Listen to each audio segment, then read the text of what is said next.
Good morning, scholars. Today I'd like to talk about ordered pairs. And just taking the words, ordered obviously means that numbers or whatever you're talking about come in a certain or particular order. And the word pairs means two.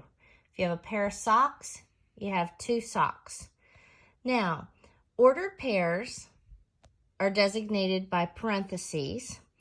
The first number is written, a comma is in between, then the second number is written. But you see how they are inside the parentheses. Now, the first number is the number that will go on the x-axis, which we'll talk about in a minute. And the second number is the number that will go on the y-axis. So it's x, then y. Notice that these are in alphabetical order. That's one little trick that I try to tell kids to help them remember the order that it goes in. They go in alphabetical order. X comes before Y. So looking at these axes, this is the x-axis. This is the y-axis. Think about it in a graph. In school, I told you that the Y is like a capital Y standing up, and that would help you remember that it goes up.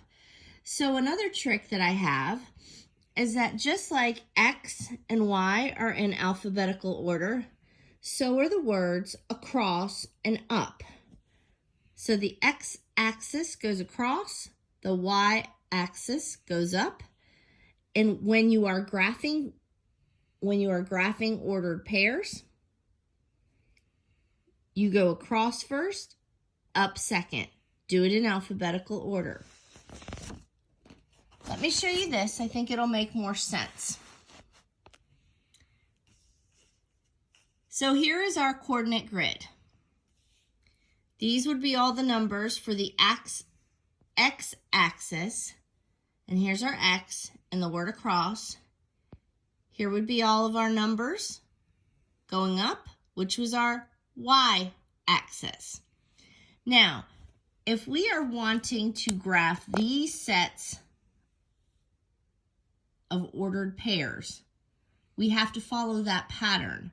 Notice that the 3 and the 5 are inside parentheses. Again, the 3 would be what goes on the x-axis, or we would count it first. And then the 5 would be the y going up. Now bear with me because I'm using my left hand to write. So here we go, 3, 5. Here's our x-axis. We have to do the number 3 first. 1, 2, 3. There we are at the 3. But I can't put the point down there yet because now I have to take care of the y, which is 5. So now following the 3, I go all the way up to the 5, again left hand, and there it would be. 3 for the x-axis. Now I go up 5. Let's take a look at the next one. 0, 4. 0 has to go first, 4 goes second. 0 goes across, 4 goes up.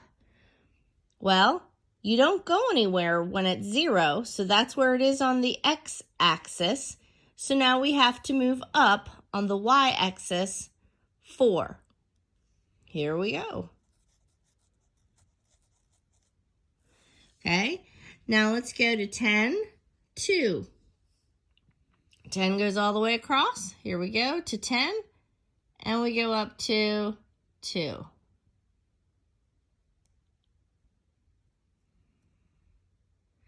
And finally, 4, 8.